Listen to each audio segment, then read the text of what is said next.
کیا تم جاننا چاہو گے کہ خدا کے لاڈلے بندے کون سے ہوتے ہیں؟ کیا تم نے کبھی سوچا ہے کہ میں بھی ان میں شمار ہو سکتا ہوں؟ ان بندوں میں ایسی کون سی خاص نشانیاں ہوتی ہیں جو خدا کے لاڈلے بن جاتے ہیں، اس کے چنے ہوئے بن جاتے ہیں، اس کے چنے ہوئے بندے بن جانے کا شرف حاصل کر لیتے ہیں؟ آج میں تمہیں ایسے انکشافات کرنے جا رہی ہوں جو آج تک کسی نے نہ کیے ہوں گے، اس لیے اپنا سارا دھیان لگا کر سنو میری بات۔ اللہ تعالیٰ ہر جگہ موجود ہے مگر اس کا عرش 7ویں آسمان پر ہے۔ جب بندہ اسے پکارتا ہے نا تو وہ اوپر بیٹھا اس کی پکار کو سنتا ہے۔ پکارتے تو ہم سب ہی ہیں اسے، جب بھی ہمیں کوئی دکھ پہنچے جو کہ ہماری نبضوں کے اندر خون کی رفتار سرد کر دے، جب بھی ہم کسی گہرے صدمے سے دوچار ہو جائیں کہ ہمیں ہر طرف صرف مایوسی کے گہرے بادل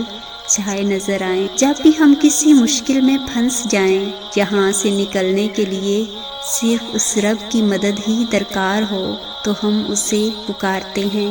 چند جھوٹے سچے آنسوؤں کو وقتی طور پر چہرے پر سجا لیتے ہیں کہ وہ ہماری طرف بھرپور توجہ کر سکے۔ تو تم سوچ رہے ہو نا کہ خدا تو پھر سب کی ہی سنتا ہے، پھر وہ کون سے مخصوص بندے ہیں جن پر وہ خاص توجہ فرماتا ہے، جن پر وہ اپنی سماعت کے سارے در کھول دیتا ہے، جن کو سننے کے لیے وہ 7ویں آسمان سے پہلے آسمان تک آتا ہے تاکہ اس کا بندہ اسے مزید اپنے قریب تر محسوس کر سکے۔ اللہ تعالیٰ فرماتا ہے کہ جو راتوں کو چھپ چھپ کر اپنے رب سے راز و نیاز کرتے ہیں نا، میں ان کی پکار کو کبھی بھی خالی ہاتھ نہیں لوٹاتا، میں ان کی آنسوؤں کو کبھی بھی بے مول نہیں کرتا۔ وہ وقت آخر کون سا ہوتا ہے جب وہ تمہیں سننے کے لیے تمہارے اتنا قریب آ جاتا ہے؟ وہ وقت وقت تہجد ہے۔ اگر تم اس وقت کی عبادت تک پہنچ جاؤ تو سمجھ لینا تمہیں خدا نے اپنے قریب کر لیا ہے۔ جس خواہش نے تمہیں تہجد کی لگن لگا دی ہے، کیسے ممکن ہے کہ وہ دعا رد ہو جائے؟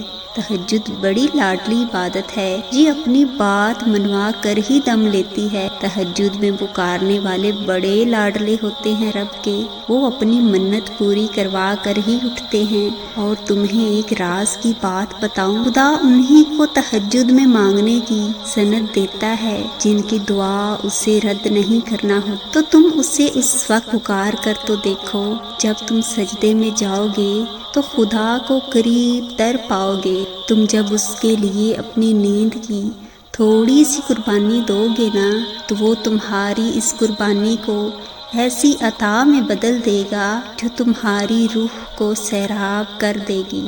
شفا بن جاتے ہیں وہ آنسو جو تہجد میں بہائے جاتے ہیں، ایک لمحے میں مقدر بدل جاتا ہے، تمہاری ڈوبتی نیا پار ہو جاتی ہے۔ اور سب سے بڑی بات تو یہ ہے کہ کوئی اور چیز ملے نہ ملے، خدا تو مل ہی جاتا ہے نا۔ تہجد میں مانگی گئی دعا ایسا تیر ہے جس کا کوئی نشانہ خطا نہیں ہوتا۔ جب تم تہجد کی نماز تک پہنچ جاؤ تو مبارک ہو، تمہیں دنیا کی ساری دولت مل گئی، تم رب کے چھانٹے ہوئے بندوں میں شمار ہو چکے ہو۔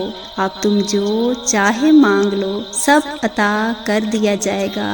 تہجد سے نصیب بدل جایا کرتے ہیں، مجھے معلوم ہے اسے کیسے منانا ہے۔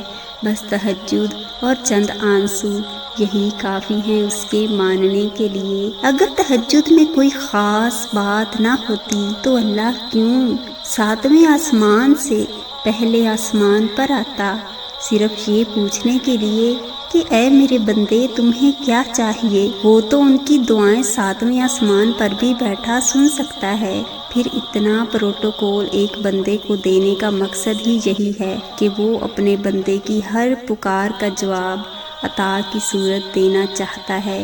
تو جیسے اللہ تعالیٰ نے تہجد کی نماز کو دوسری نمازوں سے جدا رکھا ہے، اسی طرح تہجد میں مانگنے والے بندوں کو بھی دوسرے بندوں سے جدا رکھا ہے۔